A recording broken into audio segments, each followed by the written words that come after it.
Segunda carta de Paulo aos Coríntios, não se distraia, capítulo 10, a partir do versículo 12, diz-nos a palavra do Senhor: porque não ousamos classificar-nos ou comparar-nos com alguns que se louvam a si mesmos, mas eles, medindo-se consigo mesmos e comparando-se consigo mesmos, revelam insensatez. Nós, porém, não nos gloriaremos sem medida, mas respeitamos o limite da esfera de ação que Deus nos demarcou e que se estende até vós. Porque não ultrapassamos os nossos limites, como se não devêssemos chegar até vós, posto que já chegamos até vós com o Evangelho de Cristo.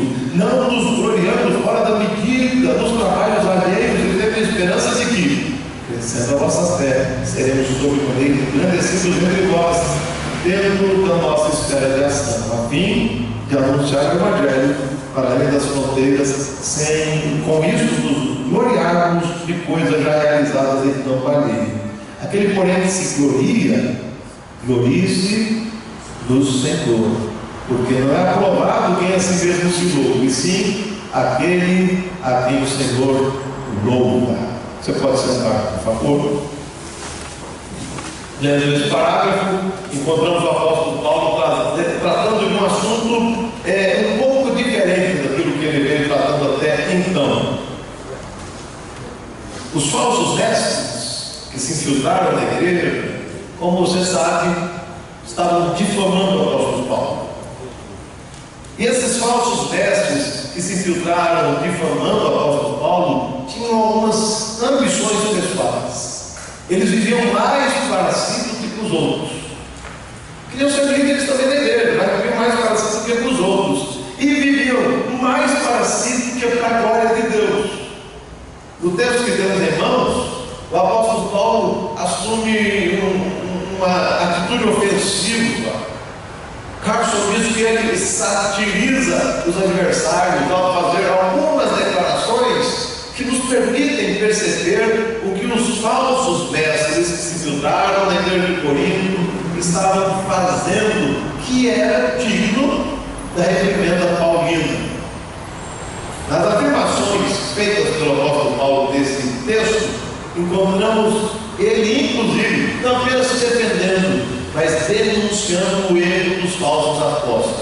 Eu quero apenas destacar 5 afirmações paulinas que mostram como ele encarava a sua liderança e denuncia ou denunciava o comportamento dos falsos apóstolos. 5 afirmações que mostram como Paulo encarava a sua liderança e 5 afirmações que acabam denunciando o comportamento dos falsos apóstolos. A primeira afirmação paulina: Paulo afirmou que não louvava a si mesmo. Essa é a primeira declaração no versículo 12. Nos últimos tempos, o apóstolo Paulo vinha sofrendo os mais diversos ataques, as mais diversas acusações que não apenas atingiam o seu caráter, mas podiam afetar a sua credibilidade e, consequentemente, o seu ministério e a sua autoridade apostólica. E já falei sobre isso, mas pontuando porque isso faz parte do contexto. Diziam, por exemplo, que o apóstolo Paulo era muito severo quando escrevia suas cartas, mas ele era tímido pessoalmente. Essa era uma das acusações, quase dizendo que Paulo tinha 2 faces. Era corajoso quando estava protegido pelas letras, mas quando se dirigia ao público parecia um sujeito covarde. Não era tão duro nem tão severo. Além disso, acusava o apóstolo Paulo de não possuir cartas de recomendação que pudessem, inclusive, justificar a sua presença na cidade de Corinto. Como veremos posteriormente, mais adiante, estudando os próximos capítulos, diziam também que Paulo não tivera experiências místicas, como eles, os falsos apóstolos, tiveram. Portanto, essas eram acusações muito comuns que lançavam sobre o apóstolo Paulo e faziam contra Paulo. Por sua vez, se Paulo era acusado dessa maneira, os falsos apóstolos, os opositores de Paulo, carregavam cartas de recomendação cheias de floreios. Carson afirma que talvez eles tivessem, inclusive, cartas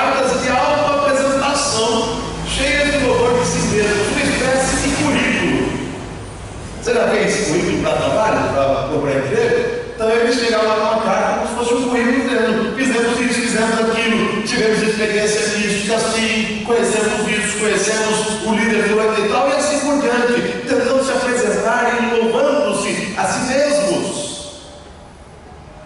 Tragicamente, isso que é preocupante, esses falsos apóstolos que apareceram em Corinto causaram boa impressão na igreja,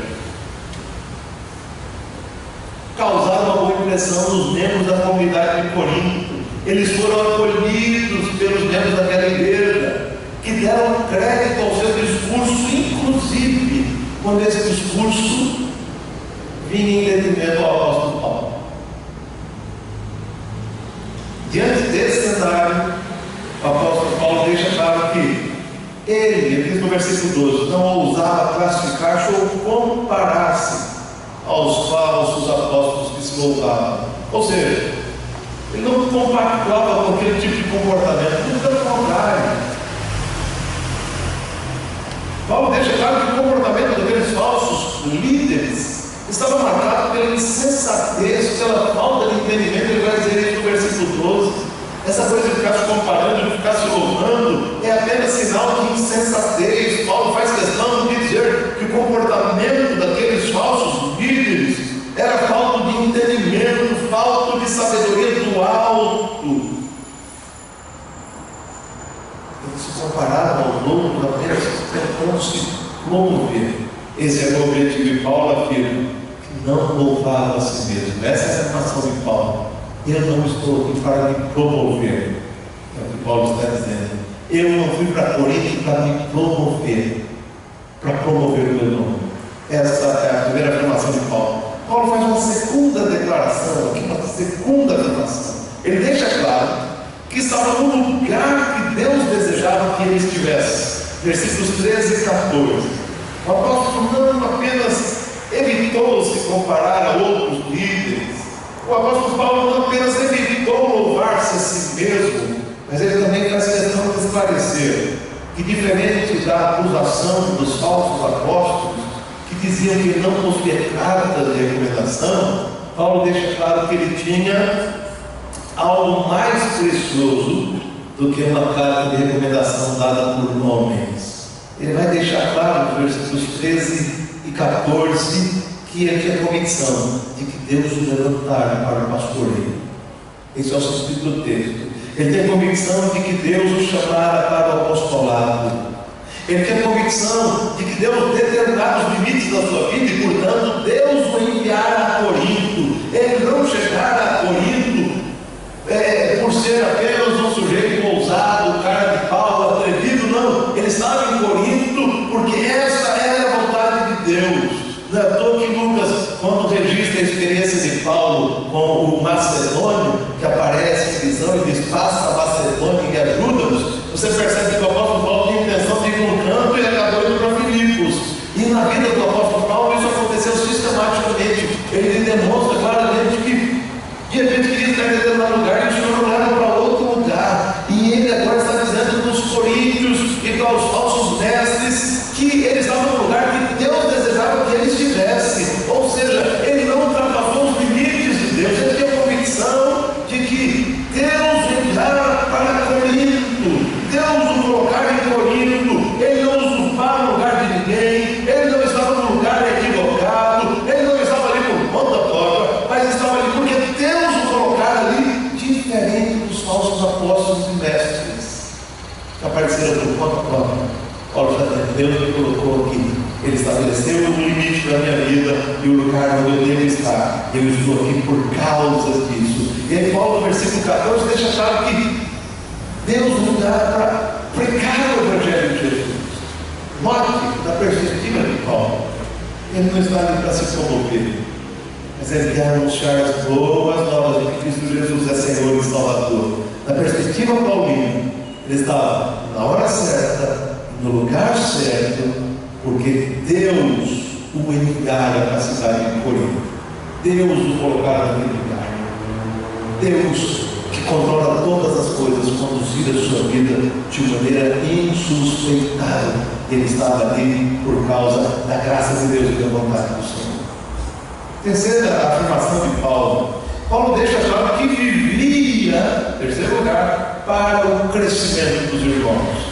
Leia comigo, por favor, versículos 15 e 16. Vamos ler todos juntos? Vamos lá?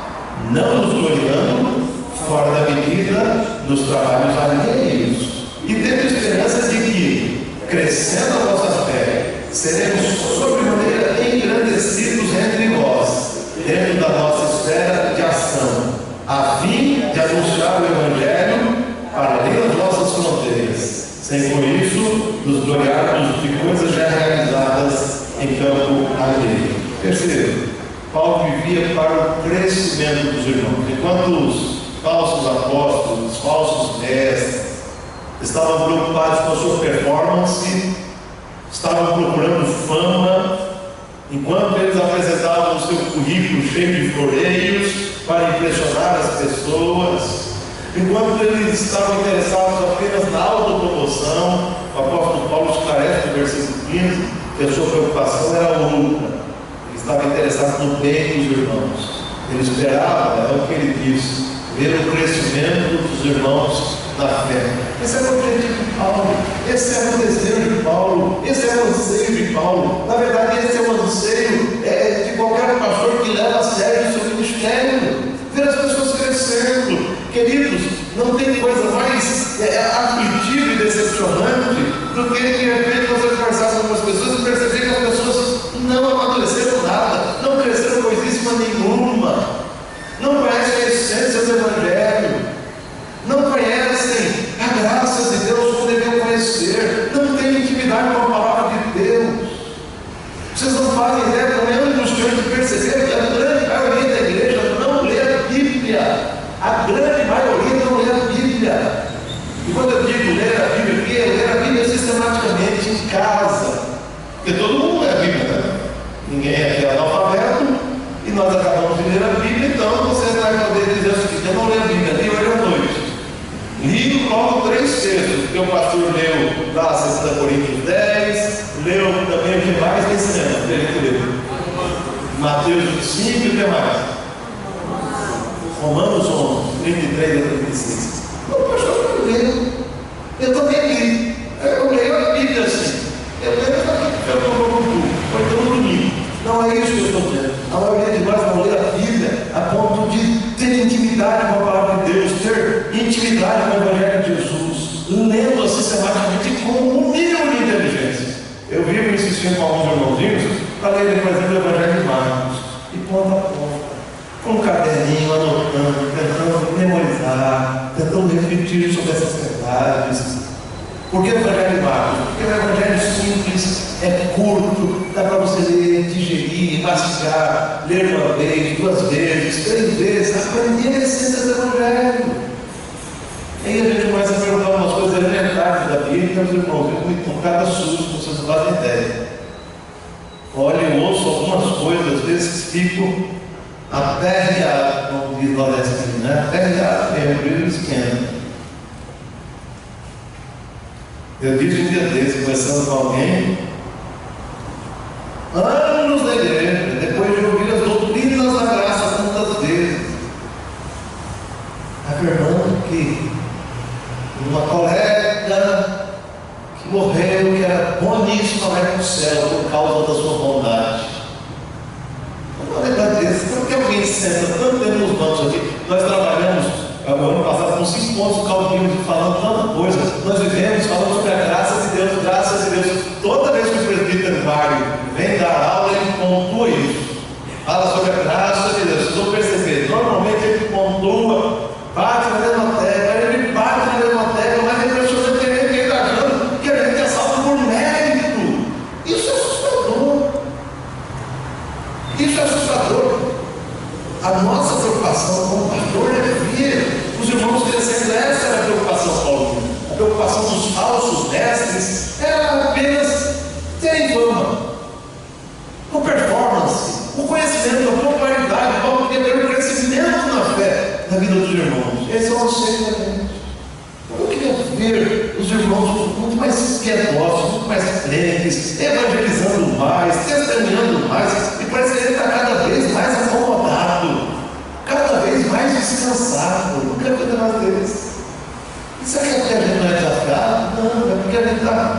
incomodado, era uma tristeza. Alguma coisa começou a acontecer urgentemente entre nós, para que haja um despertamento da parte do Senhor e a gente pare desse marasmo que não nos leva mais a evangelizar, não nos leva a missões, não nos leva mais ao seminário. Impressionante, ele está se acomodando mesmo.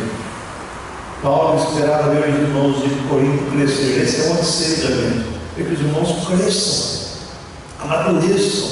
Tem gente que entra no templo, na hora do culto, dorme que é uma maravilha. E veja, eu sei que alguns irmãos idosos tomam medicamento, vão dormir, às vezes a pressão baixa. Não é sobre isso que eu estou dizendo. Às vezes são jovens, sentam aqui, daqui a pouco só falta a baba descer. Ou então não usar pisar, mandando mensagem. Como é que a gente quer crescer, amadurecer? Alguma coisa precisa acontecer urgente, né? Nós não vamos bater mais 20 anos nas mesmas teclas e vamos perceber a mesma coisa. Ninguém sai da cama. Um ou outro dá uma crescidinha e os outros ficam lá congelados no tempo. Paulo não apenas estava preocupado com o crescimento dos irmãos, mas Paulo tinha certeza, e ele diz isso, que fora chamado para pregar o Evangelho.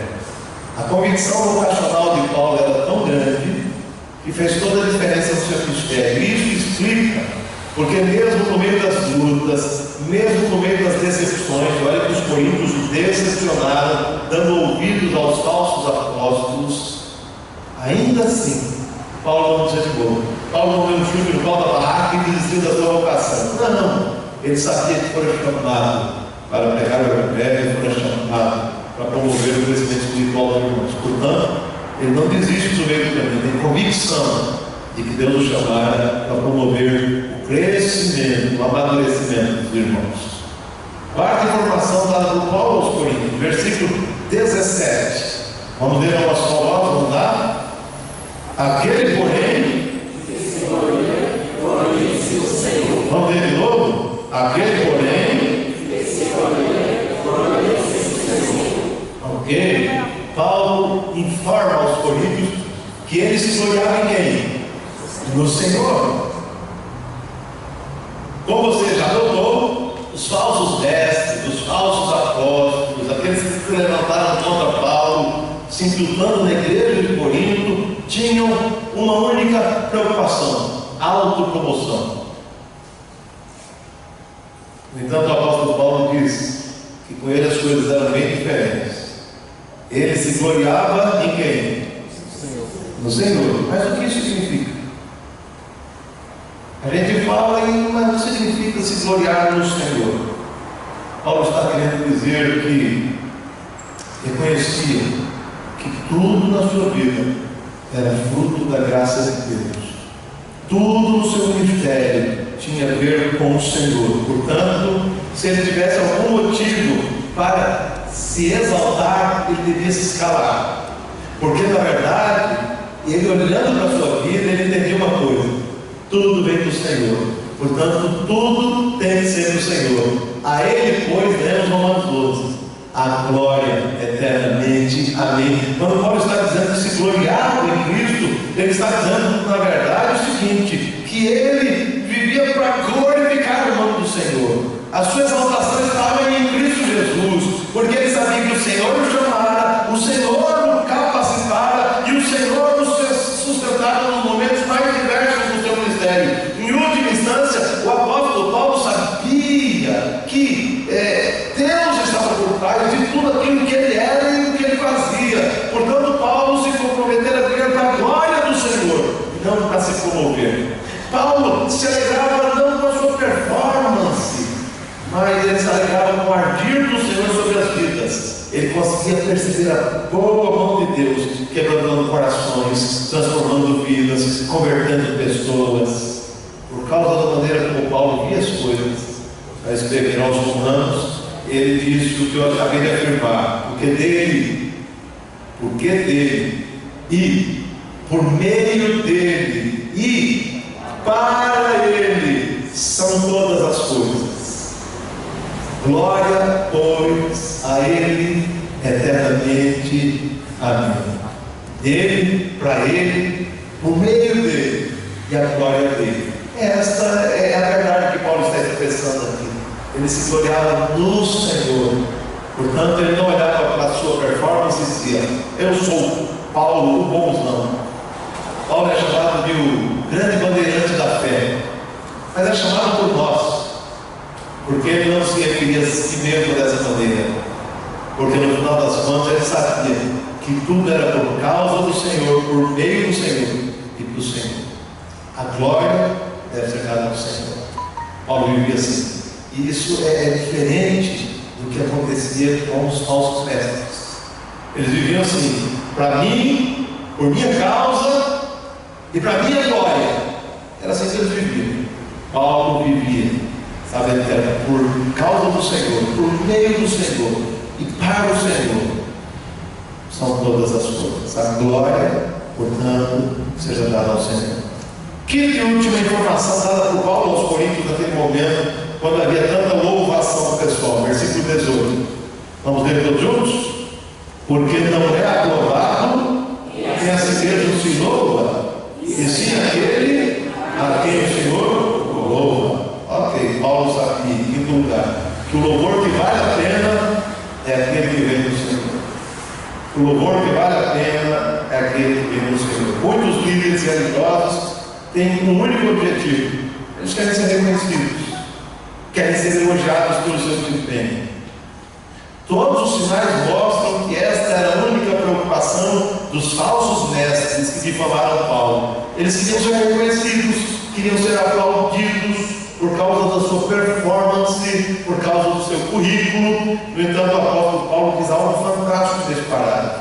Ele afirma que não é aprovado aquele que se louva. Na verdade, no entender do velho apóstolo diz: o verdadeiro louvor que devemos esperar não é o dos homens, mas é aquele que vem do lado do Senhor. O louvor que devemos aguardar é aquele que vem do Senhor. É o que Paulo ensina para os Coríntios. O louvor que devemos ansiar é aquele que vem do Senhor. E daqui a pouco eu vou explicar o que significa esse louvor na conclusão, ok? À luz do que Paulo disse nesse parágrafo, podemos entender que os falsos mestres cometeram alguns erros crassos, só para que você se situe. Por exemplo, os falsos mestres se comissionaram. Meu querido, esses falsos mestres não foram chamados por Deus. Aqueles homens não podiam dizer com certeza que foram enviados pelo Senhor. Eles não podiam dizer que estavam assumindo a liderança em Corinto, porque Deus os colocara ali, mas estavam fazendo isso por pura vaidade. Mais do que isso, eles tentavam legitimar o seu próprio apostolado, apresentando currículo, apresentando cartas de apresentação. O poder deles não vinha do Espírito Santo. A pregação deles não tinha como base a palavra de Deus. Eles gostavam de elogios e buscavam os elogios dos homens. Eles estavam mais preocupados com a performance do que o que Deus tinha a dizer sobre eles. Eles estavam mais preocupados em se autopromover do que no crescimento espiritual dos irmãos de Corinto. Esse era o cenário, na contramão da história. O apóstolo Paulo faz questão de dizer que ele não se louvava a si mesmo. Segundo, ele não estava preocupado com a sua performance, mas com o crescimento dos irmãos. Terceiro, que se alguma coisa estava acontecendo em Corinto, era devido à graça de Deus. Quarto, Paulo diz que o elogio que devemos aguardar, anunciar, é aquele que vem do Senhor. Quando eu digo elogio aqui, entendo, o louvor aqui, entendo que a perspectiva seria essa, de Mateus 25, 21. O que temos que anunciar, ouvir é isso: muito bem, servo bom e fiel. Foste fiel no pouco, sobre o muito te colocarei. Entra no gozo do teu Senhor. Esse é o elogio que a gente deve aguardar. Esse é o louvor que a gente deve aguardar. Sabe que você vai ouvir isso? Das duas, uma, você ouve: muito bem, servo bom e fiel, foste fiel no pouco, sobre muito te colocarei. Entra no gozo do teu Senhor. Ou nunca os conheci. Apartai-vos de mim para o fogo eterno. E sabe o que a gente vai ouvir no final da história? As palavras ditas por Paulo aqui no capítulo 10, segunda carta aos Coríntios, suscitam algumas questões que precisam ser respondidas por você e por mim. Primeira questão: responder no coração, qual o propósito da sua vida? Qual o propósito da sua vida? Essa é dizer, eu vivo para comer, beber e descansar. Qual o propósito da sua vida? Eu nasci para me casar e ser feliz. Qual o propósito da sua vida? A primeira pergunta do Catecismo Maior do Westminster é muito simples, conhecida entre nós e deve nos fazer refletir sobre o propósito da nossa vida. Qual é o fim principal e supremo do homem? E aí o Catecismo responde: o fim supremo e principal do homem é glorificar a Deus e gozá-lo para sempre. Glorificar a Deus, gozá-lo para sempre. E aí, qual tem sido o propósito da sua vida? Às vezes nós vivemos como aquele rico da palavra contada por Jesus, apenas juntando, para quem sabe um dia poder se aposentar e descansar. E aí, nesse dia, eu vou para o culto, vou para o evangelismo, vou me envolver com missões, vou cuidar da minha família. E de repente a gente vive apenas para juntar desesperadamente. Às vezes vive apenas para pagar contas, porque a gente vive gastando o que não devia gastar. Qual o propósito da sua vida? Olhe para mim aqui, não olhe para baixo, do lado. Você viaja. Eu queria que você olhasse mesmo, eu queria perguntar para vocês qual o propósito da sua existência. O que vocês vivem? Qual o anseio da sua vida? Você vive para quê? Os falsos líderes viviam buscando promoção pessoal, louvor pessoal. Paulo vivia a glorificar como Senhor. E diz claramente: a Ele seja a glória eternamente. Amém. Aquele, porém, que se gloria, glorie-se no Senhor.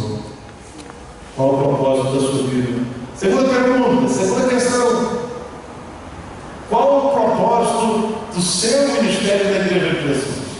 Quando a gente fala sobre ministério, a gente sempre pensa pastor, ou presbítero, ou produtivo. Não, mas sobre ministério, Deus nos deu pelo menos um dom. Ele nunca fala sobre dom, né? Mas nós temos dons. Essa é a que pastor crê da contemporaneidade dos dons, né, amiga? Esse é um problema. Tem dom de contribuição, você sabia? Ou você acha que dom de contribuição você soube? Dom de misericórdia você soube? Isso é dom. Eu estou falando sobre aqueles dons espetaculares que todo mundo vive discutindo. Você tem uma lista de dons ali em 1 Coríntios que deve nos fazer refletir qual o nosso papel na igreja. Qual o meu propósito na igreja? Por que eu estou aqui?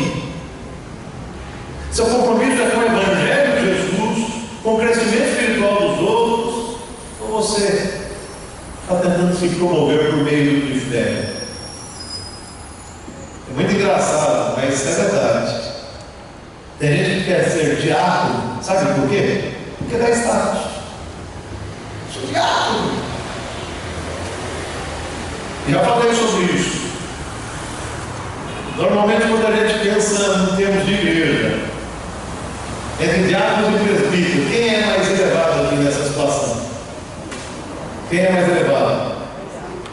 Tem gente que não quer falar, mas quem é mais alto nesse patamar aí? Presbítero. Na prática, a gente olha e é presbítero. Não é assim? Na prática, a gente vê exatamente assim. Presbítero está aqui, diácono está aqui. Portanto, não sei se todo diáconozinho que é menorzinho que presbítero, deve ser porque ele chegasse a presbítero. O que? Biblicamente, são ofícios diferentes e iguais em valor e importância. Diácono devia pastorear o rebanho de Deus, como os presbíteros têm que pastorear o rebanho de Deus. Você acha que o diácono foi chamado só para distribuir boletim? Não, é pastorear mesmo, cuidado.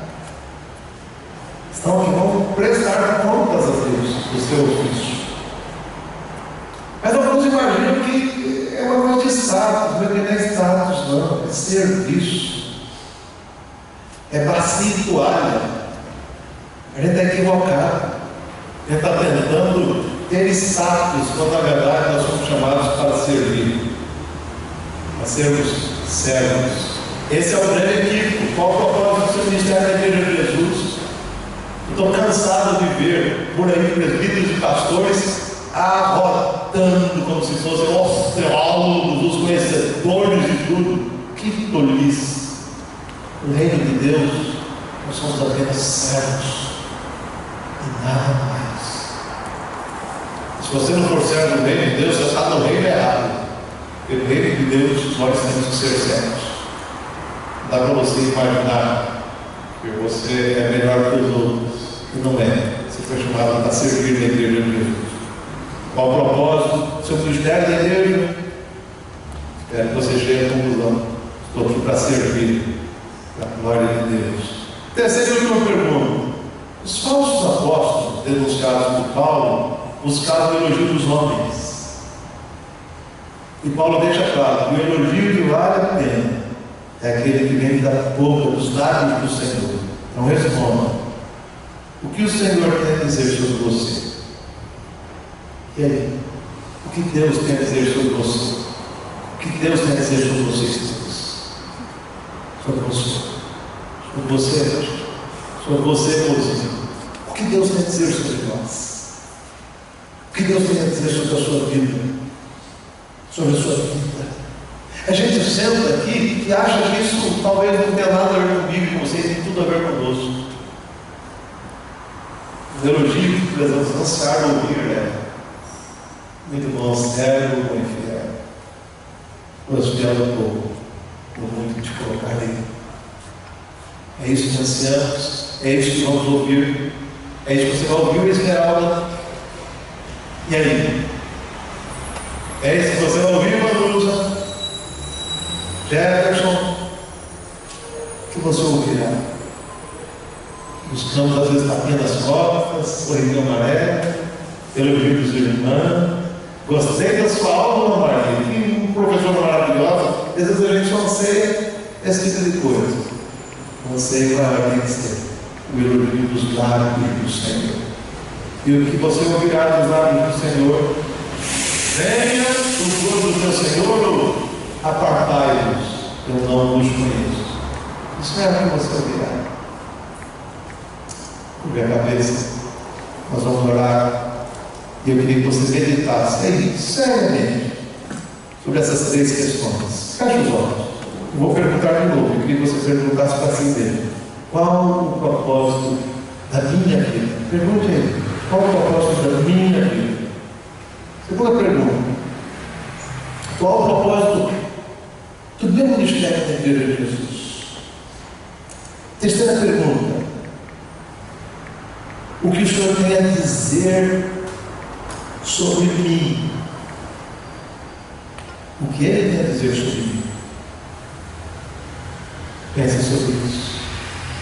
Reflita sobre isso. Ore por alguns instantes. E depois eu quero orar por você e por você.